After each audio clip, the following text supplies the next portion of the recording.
Rasa frustasi tentara Israel semakin meningkat karena tak bisa menyerang Hamas. Aktivitas kelompok Palestina itu di jalur Gaza terus terdeteksi militer Israel, namun tentara mereka disebut tak bisa berbuat apapun. Mengutip Ynet News, militer Israel mengaku kerap menemukan indikasi penyusupan, pergerakan teroris bersenjata, hingga upaya pembangunan kembali infrastruktur Hamas di wilayah barat garis kuning. Hanya saja, mereka hanya diperbolehkan mengumpulkan informasi dan meneruskannya ke unit intelijen tanpa tindakan militer langsung. Seorang letnan kolonel cadangan yang baru bertugas di sektor tersebut mengatakan unit-unit Israel secara rutin mengamati anggota Hamas yang mengenakan rompi. Kelompok itu disebut terlibat dalam aktivitas seperti menanam alat peledak serta memulihkan fasilitas operasional.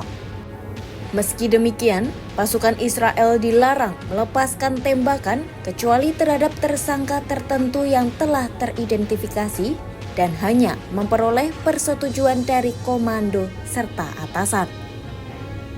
Kondisi ini, menurut para tentara, memicu rasa frustasi di lapangan meski mereka memahami pembatasan tersebut sebagai bagian dari kebijakan saat ini. Keluhan serupa disampaikan tentara IDF cadangan lain. Mereka menilai aturan yang ketat serta izin dari Amerika Serikat untuk setiap langkah operasional membuat ruang gerak militer Israel terbatas. Sejumlah prajurit Israel juga mengungkapkan kekhawatiran lantaran Hamas dinilai terus memanfaatkan celah untuk beroperasi di antara warga sipil, mendirikan tenda di dekat garis pembatas, dan mencoba membangun kembali infrastruktur.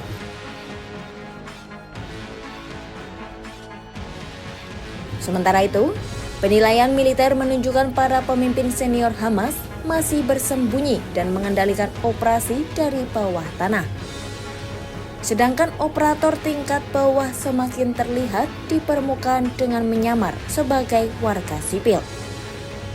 Di sejumlah wilayah Gaza, pos pemeriksaan dan patroli yang dikendalikan Hamas dilaporkan kembali aktif.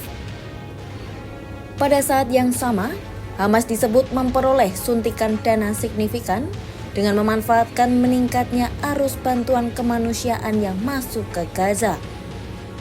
Bantuan tersebut dilaporkan menjadi sumber pemasukan melalui pungutan dan pajak terhadap aktivitas ekonomi lokal. Pemerintah Israel menuduh Hamas melanggar kesepakatan gencatan senjata setelah seorang perwira militer Israel terluka akibat ledakan alat peledak di Rafah, jalur Gaza. Perdana Menteri Israel Benjamin Netanyahu mengatakan insiden tersebut menunjukkan Hamas tidak memiliki niat untuk melucuti senjata sebagaimana diatur dalam kesepakatan gencatan senjata Oktober. Militer Israel menyebut ledakan itu mengenai kendaraan militer yang tengah beroperasi di Rafah. Namun, Hamas membantah bertanggung jawab dan menyatakan ledakan berasal dari sisa bahan peledak perang sebelumnya. Hamas juga menegaskan kembali komitmennya terhadap gencatan senjata.